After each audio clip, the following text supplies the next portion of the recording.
ಶಿವರಾತ್ರಿ ದಿನವೇ ನಂದಿ ವಿಗ್ರಹವನ್ನ ದುಷ್ಕರ್ಮಿಗಳು ಧ್ವಂಸ ಮಾಡಿರುವಂತಹ ಘಟನೆ ಗದಗ ಜಿಲ್ಲೆಯಲ್ಲಿ ನಡೆದಿದೆ.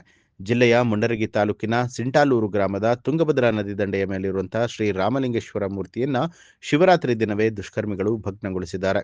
ರಾಮಲಿಂಗೇಶ್ವರ ಮೂರ್ತಿಯ ಮುಂದಿರುವಂತಹ ನಂದಿ ವಿಗ್ರಹ ಹಾಗೂ ದೇವಸ್ಥಾನದ ಹತ್ತಿರ ಇರುವಂತಹ ಹೊನ್ನತ್ತೆಮ್ಮನ ಮೂರ್ತಿಗಳನ್ನ ಭಗ್ನಗೊಳಿಸಿದ್ದಾರೆ. ಶಿವರಾತ್ರಿ ಪ್ರಯುಕ್ತ ರಾಮಲಿಂಗೇಶ್ವರನಿಗೆ ವಿಶೇಷ ಪೂಜೆಯನ್ನ ಸಲ್ಲಿಸೋದಕ್ಕೆ ಗ್ರಾಮಸ್ಥರು ಶನಿವಾರ ದೇವಸ್ಥಾನಕ್ಕೆ ತೆರಳಿ ಸುಣ್ಣ ಬಣ್ಣ ಬಳಿದು ಬಂದಿದ್ರು. ಮುಂಜಾನೆ ಪೂಜೆ ಸಲ್ಲಿಸೋದಕ್ಕೆ ಬಂದಾಗ ಗ್ರಾಮಸ್ಥರಿಗೆ ಮೂರ್ತಿಗಳು ಭಗ್ನವಾಗಿರುವಂತಹ ವಿಚಾರ ತಿಳಿದಿದೆ. ಸುದ್ದಿ ತಿಳಿದ ತಕ್ಷಣ ಗ್ರಾಮಸ್ಥರು ತಂಡೋಪತಂಡವಾಗಿ ದೇವಸ್ಥಾನಕ್ಕೆ ತೆರಳಿ ದುಷ್ಕರ್ಮಿಗಳಿಗೆ ಹಿಡಿ ಶಾಪವನ್ನ ಹಾಕಿದ್ದಾರೆ.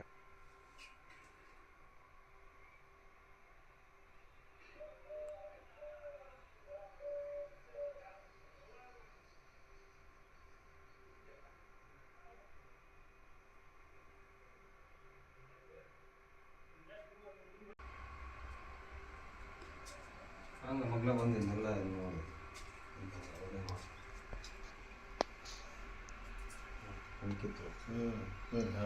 ತೋರಿಸು, ಆಮೇಲೆ ನಾಗಪ್ಪನ ತೋರಿಸು. ಅದು ಈಶ್ವರಲ್ಲೇ ಅವ್ರು ಹೊಡೆದಾರ ಅಂದ್ರೆ ತಲೆ ಮೇಲೆ ಕಾಲು ಇಟ್ಟಿರ್ತಾರ, ಎಲ್ಲ ಮಾಡಿರ್ತಾರೆ, ಎಷ್ಟು ಮಾಡಿರ್ತಾರೆ.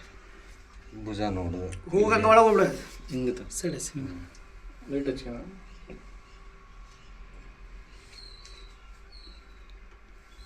ಬಕಲ್ವರೆಗೆ ಹೋಗಿ ಅಂದ್ರೆ ಕ್ಲಿಯರ್ ಆಗಿ ಜೂಮ್ ಮಾಡಿದೆ.